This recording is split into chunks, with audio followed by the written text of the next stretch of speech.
வாழ்க்கையில் ஒரு பிரச்சனை வரும்போது அதை பற்றி யோசிப்பது இயல்பு.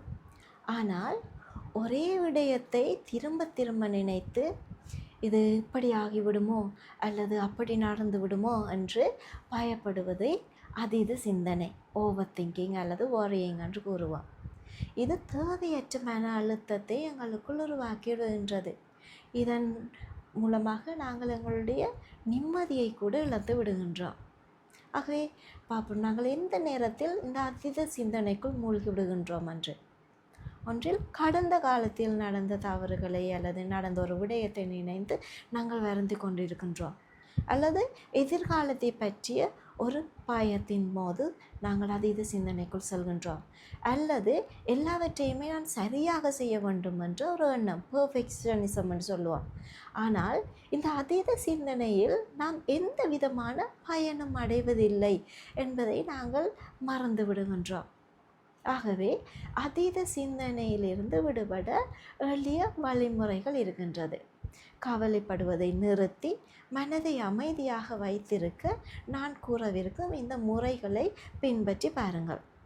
முதலாவது 5 நிமிட விதி, the 5-minute rule. ஒரு விடயத்தை பற்றி நீங்கள் கவலைப்படுகின்றீர்கள் என்றால் அந்த விடயம் இன்னும் 5 வருடங்களுக்கு பிறகு உங்கள் வாழ்க்கையில் பாதிப்பை ஏற்படுத்துமா என்று கொஞ்சம் யோசித்து பாருங்கள். அவ்வாறு எந்தவித பாதிப்பும் இல்லை என்று சொன்னால் அதை பற்றி இப்பொழுது யோசிப்பதில் நல்லமா? அந்த 5 நிமிடத்துக்கு மேலே நாங்கள் இதை பற்றி யோசிக்கக்கூடாது. இரண்டாவது, எழுதும் பழக்கம், ஜேர்னலிங். உங்கள் மனதில் ஓடும் குழப்பமான எண்ணங்களை எழுதுங்கள். எண்ணங்கள் காகிதத்திற்கு மாறும்போது உங்கள் மனதின் பாரம் குறைவடைய தொடங்கும், உங்கள் சிந்திக்கும் திறன் அதிகரிக்க தொடங்கும். மூன்றாவது, மூச்சு பயிற்சி, டீப் ப்ரீதிங்னு சொல்லுவோம்.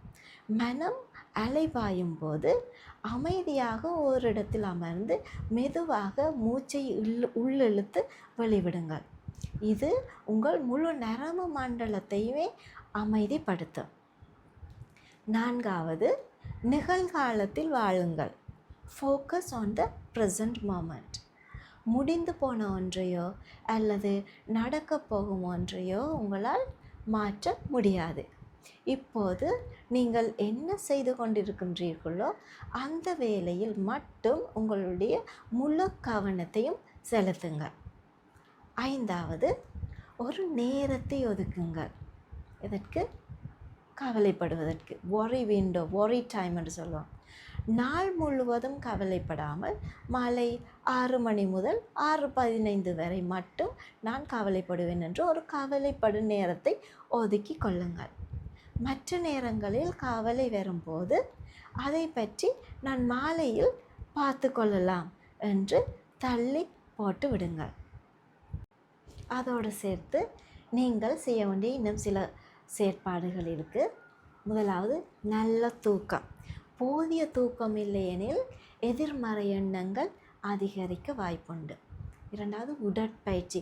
தினமும் அட்லீஸ்ட் 20 நிமிடம் நடைப்பயிற்சியாவது செய்யுங்கள். இது உங்களை உற்சாகப்படுத்தும். மூன்றாவது, உதவி கேளுங்கள். மனக்கவலை அதிகமாக இருந்தால் நண்பர்களிடமோ அல்லது குடும்பத்தினரிடமோ அல்லது உங்களுக்கு உதவி செய்யக்கூடிய ஒருவரிடம் பேசுங்கள். கவலைப்படுவதால் ஒருபோதும் பிரச்சனைகள் தீராது. அது இன்றைய உங்கள் மகிழ்ச்சியை மட்டுமே திருடிவிடும்.